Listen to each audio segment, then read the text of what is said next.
Halo teman-teman, kembali lagi dengan saya Gemal Panggabean, pemimpin redaksi duniafintech.com. Kali ini saya bersama Mas Wisli selaku CEO dari Kredit Pintar. Halo Mas Wisli. Halo Mas Gemal.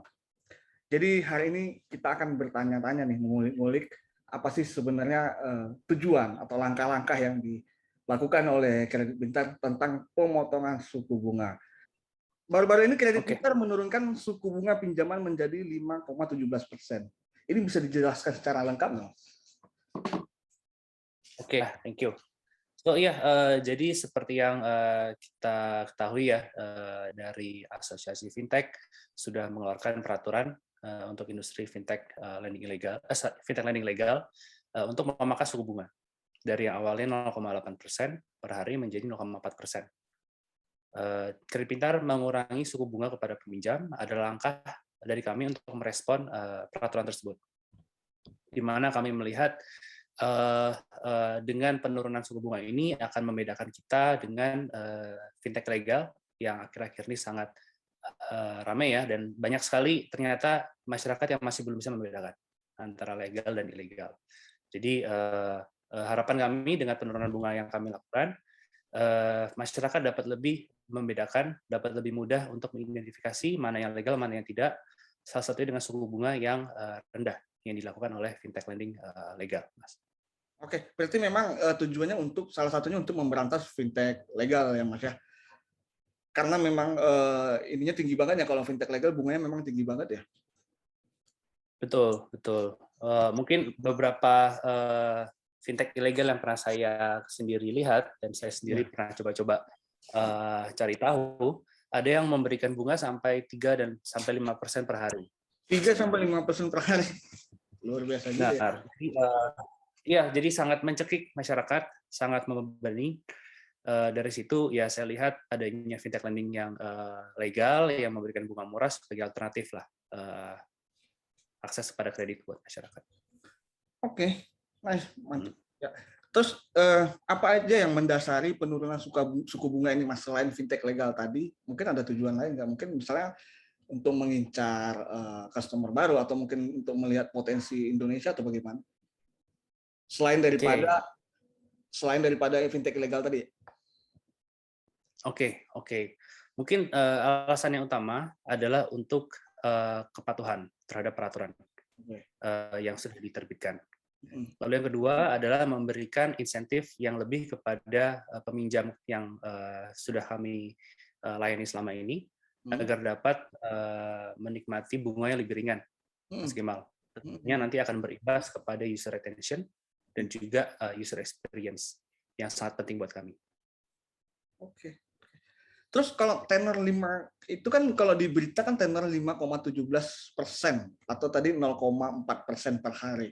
Itu seperti apa sih mekanismenya? Apakah nanti ada tetap biaya keterlambatan atau dalam waktu berapa bulan gitu loh Mas. Jadi biar orang nggak salah paham juga, wah ini ternyata begini gitu. Baik, jadi untuk produk pinjaman yang kami tawarkan kepada masyarakat itu berbagai macam, Mas Kemal. 2 bulan, 3 bulan, bahkan sampai 12 bulan. Bunga 5,17% ini adalah khusus untuk pinjaman dengan tenor 3 bulan. 3 bulan, oke. Benar. Tentunya untuk pinjaman dengan tenor yang lainnya, bunganya akan berbeda juga, Mas Kemal. Dan tetapi 3 bulan ini adalah komposisi terbesar sih dari pinjaman yang kami berikan pada masyarakat. Jadi paling lama 3 bulan gitu ya Mas? Atau bagaimana? Paling besar. Paling besar ya? Betul. Proporsi paling besar yang 3 bulan, bunganya adalah 5,17% per bulan. Kalau dibagi 30 berarti kira-kira di angka 0,17. Apa bisa dibilang itu bunga fintech P2P lending termurah saat ini, Mas? Mungkin tidak, Mas ya. Mungkin ada fintech lending lainnya yang lebih murah, tapi mungkin angkanya berapa saya juga belum tahu. Saya pun nggak berani untuk mengklaim bahwa kami yang paling murah. Oke. Tapi memang mungkin tadi lebih kepada tujuannya tadi ya Mas, ya, bukan mencari yang paling murah ya, tapi pada tujuannya patuh pada pemerintah dan memberantas fintech ilegal kali Mas ya. Benar. Mas, ngomong dikit dong tentang fintech ilegal di pengamatan kredit pintar itu gimana sih sebenarnya? Oke. Jadi kalau kita lihat kepada sejarahnya, Mas ya, fintech ilegal. Industri fintech sendiri kita ketahui mulai muncul di Indonesia itu sejak awal 2015 dan awal 2015. Dan peraturan itu dibentuk oleh OJK tahun 2016 dengan peraturan OJK nomor 77. Saat itu mungkin hanya ada belasan ya perusahaan yang beroperasi yang masuk ke dalam yang ikut juga menyusun peraturan POJK 77 ini. Ada syarat-syarat yang diperlukan untuk perusahaan bisa terdaftar dan berizin di OJK. Dan dan saya rasa dengan adanya peraturan-peraturan, pembatasan-pembatasan yang kita ketahui, mungkin pembatasan yang cukup terkenal kan pembatasan bunga, lalu ada pembatasan akses, kamera network location. Ini yang secara kalau kita lihat kepada fintech ilegal, mereka nggak perlu mematuhi itu. Mereka bisa dengan bebas mengenakan bunga setinggi apapun, mengakses data apapun. Nah, inilah mungkin yang saya lihat kenapa fintech ilegal itu muncul, karena mereka nggak mau comply, nggak mau ikut aturan, Mas. Ingin mengakses data lebih banyak. Gitu. Nah, sebenarnya sudah industri kami, fintech yang legal, sudah mengetahui hal ini, dan kami mengetahui dasar atau kunci untuk kita bisa memberantas ini adalah yang pertama literasi kepada masyarakat. Kalau masyarakat sudah bisa membedakan mana legal, mana ilegal, saya rasa ilegal industri ini nggak akan bisa tumbuh karena nggak ada yang gunakan. Tapi faktanya banyak sekali masyarakat yang masih belum bisa bedakan, masih nggak tahu mana legal, mana ilegal. Jadi saya rasa literasi itu adalah kunci utama yang sudah dilaksanakan juga oleh Kredit Pintar dan teman-teman di asosiasi secara masif. Setiap bulan, bahkan setiap 2 minggu kita adakan acara literasi berbentuk seminar, webinar, workshop atau apapun itu di seluruh Indonesia. Yang kedua adalah enforcement, penegakan hukum dari pemerintah. Yang saya sangat apresiasi di tahun ini itu sangat masif digerakkan oleh kepolisian, Satgas Waspada Investasi, ataupun dari Kementerian Koperasi. Semua bekerja sama untuk memberantas ini. Dan hasilnya sudah kita lihat juga, banyak sekali pelaku-pelaku kejahatan yang sudah ditangkap dan sudah menghentikan usahanya. Dan ya ini sangat baik sih, Mas, buat industri, dan apalagi masyarakat juga lebih bisa terbebas lah dari jeratan-jeratan yang ilegal itu. Soal penurunan suku bunga tadi nih, sorry aku balik lagi. Apakah menurut Mas nantinya mungkin nggak ini akan ditiru oleh fintech lain? Karena kan tujuannya juga seperti yang Mas bilang untuk memberantas fintech ilegal. Menurut Mas Rusli gimana? Benar. Ya, benar Mas Gimal. Saya yakin akan diikuti oleh fintech legal lainnya. Tentunya karena yang pertama adalah peraturan diwajibkan untuk menurunkan. Yang kedua adalah permintaan dari masyarakat. Tentunya masyarakat akan memilih untuk menggunakan fintech yang bunganya lebih rendah. Kalau ada fintech yang tidak ikut berkompetisi dalam mengurangi bunganya, tentunya akan ditinggalkan sih, Mas. Betul. Masyarakat. Jadi orang akhirnya memilih mana bunga yang lebih murah gitu ya, Mas ya? Benar. Untuk segmentasi nih, Mas, sejauh ini kan udah sampai mana sih penyaluran gitu? Apalagi di segmennya, misalnya mungkin Mas Rusli bisa nyebutin di segmen ini kita udah nyalurkan sekian, di segmen ini nyalurkan sekian. Bisa dijelaskan nggak, Mas? Boleh. Kalau kita lihat dari sejak perusahaan kami beroperasi pada bulan April 2018, kami telah menyalurkan total pinjaman lebih dari 22 triliun rupiah. 22 triliun. Dan kalau kita lihat hanya di tahun 2021, sejak Januari sampai akhir Oktober lalu, kami telah menyalurkan lebih dari 8 triliun rupiah. 8 triliun, oke. Benar. Dengan total outstanding pinjaman, to date ya, itu lebih dari 1,7 triliun rupiah. 1,7 triliun. Benar. Dan juga total borrower atau total peminjam yang mengajukan pinjaman di kita pada tahun ini saja itu lebih dari 2,8 juta borrower atau pengguna. Betul. Dan juga total peminjam yang masih memiliki pinjaman berjalan, artinya masih belum jatuh tempo ya. Ya, oke. Memiliki berjalan tuh lebih dari 871.000 pengguna. 871.000 pengguna ya. Oh, Ya. bisa juga ya. Kalau segmentasinya tadi mungkin bisa ke mana ya Mas? Apakah ke segmentasi kita ke pendidikan? Baik. Jadi mayoritas pinjaman yang kita berikan berbentuk dana tunai, Mas. Oke. Dan untuk tujuan penggunaan dananya itu lebih dari 40% itu digunakan untuk kebutuhan yang produktif. Oke. Kita lihat breakdown-nya lagi, produktifnya apa aja, komposisinya. Itu berbagai macam, mulai dari pendidikan, modal usaha, kesehatan, dan lain-lain. Siap. Mas, dalam penurunan suku bunga ini kira-kira nantinya ada tantangannya nggak sih? Apakah mungkin ya macam-macam yang kita bisa lihat ya, apakah mungkin tingkat NPL-nya justru makin naik atau bagaimana nantinya tantangannya? Baik. Jadi yang saya lihat Mas Gemal dengan penurunan suku bunga ini, tantangan yang pertama itu adalah cost of fund. Cost of fund, atau biaya. Ya, cost of fund adalah biaya dana yang diberikan oleh lender ya. Jadi lender pun secara mau nggak mau harus juga mengurangi jumlah return yang didapatkan. Oke. Betul. Tentunya lender kan ingin mendapatkan return sebesar-besarnya, Mas ya. Betul. Iya, jadi ini adalah tantangan tentunya, buat industri kita untuk mendapatkan lender yang lebih banyak. Yang pertama. Kedua adalah tantangan data akses. Artinya dengan adanya penurunan bunga, jika tidak diikuti dengan penurunan tingkat risiko, maka NPL pasti akan naik ya. Betul. Jadi kita harus menurunkan risikonya juga. Caranya bagaimana? Dengan mendapatkan akses data lebih luas dan lebih banyak dibandingkan yang kita punya saat ini. Oh. Artinya mungkin saat ini kita menambah jumlah member gitu ya Mas? Atau gimana? Menambah data. Jadi misalkan ada calon peminjam, kita mengakses data Pevindo dia, kita tahu story dia gimana. Kita cek ke data Dukcapil dia seperti apa.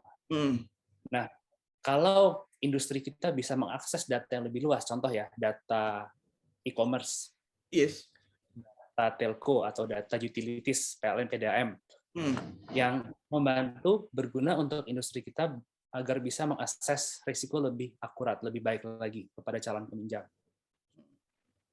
Kita tentunya bisa menurunkan tingkat NPL.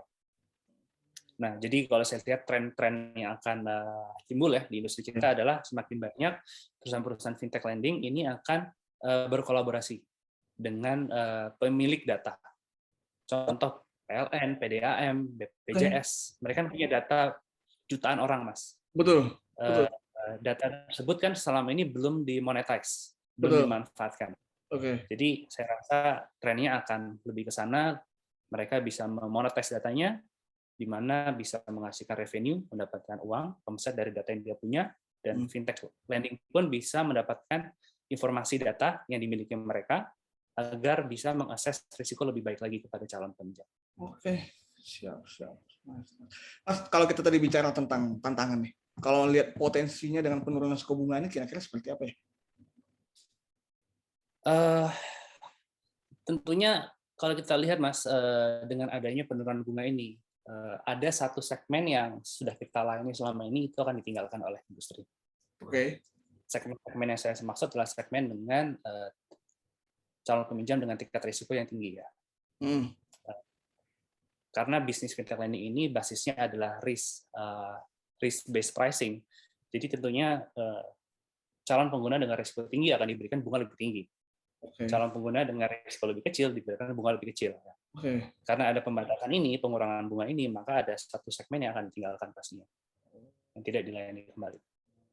Nah, tantangannya adalah kalau saya lihat bagaimana cara perusahaan yang eksis ini bisa terus melayani sih Mm, segmen-segmen yang berisiko tinggi. mm. Bagaimana perusahaan bisa mendapatkan data lebih banyak, melakukan assessment lebih akurat lagi kepada mereka-mereka yang selama ini dianggap risiko tinggi. Artinya Gitu. kalau saya balik sedikit tadi yang seperti Mas bilang, kalau tingkat suku bunganya diturunkan, berarti masuknya orang juga diperketat dong. Begitu, seperti itu mungkin analoginya kira-kira, Mas. Karena kan Betul, betul. data yang diakses kan lebih banyak tuh. Betul gitu ya, Mas? Benar, benar. Oke. Mas, tahun ini Kredit Pintar udah inovasi apa ya sih? Oke, ada beberapa hal, Mas Kemal, yang kita lakukan di tahun ini. Tujuan utama kita adalah meningkatkan customer retention. Kami ingin customer kami lebih nyaman, lebih sering menggunakan aplikasi kami. Yang selama ini mungkin hanya buka aplikasi hanya kalau mau pinjam uang, kami harapkan nggak cuma pinjam uang buat buka aplikasi kami, tetapi mereka mau baca berita, mereka mau cari pekerjaan, penghasilan sampingan, dan lain-lain. Ada beberapa fitur-fitur yang telah kami luncurkan, Mas. Yang pertama adalah kami sebutnya itu adalah Kredit Pintar Discovery. Di mana ini adalah portal berita yang kami agregat dari berbagai sumber. Berita khususnya terfokus kepada berita-berita di industri keuangan yang kami berikan kepada pengguna aplikasi kami. Jadi meningkatkan customer retention, mereka lebih sering membuka aplikasi. Yang kedua, kami mengenalkan juga Pintar Score, skor pintar. Oke. Di mana masing-masing user itu akan mendapatkan skor kepada dirinya sendiri, nilai. Oh, wow. Artinya ada beberapa misi-misi lah ya kalau yang kami sebutkan di dalam aplikasi. Misi-misinya bisa dilakukan oleh user kami untuk meningkatkan skornya dia. Salah satu contohnya adalah dengan membayar pinjamannya tepat waktu sebelum jatuh tempo. Itu akan meningkatkan skornya dia. Terus juga dengan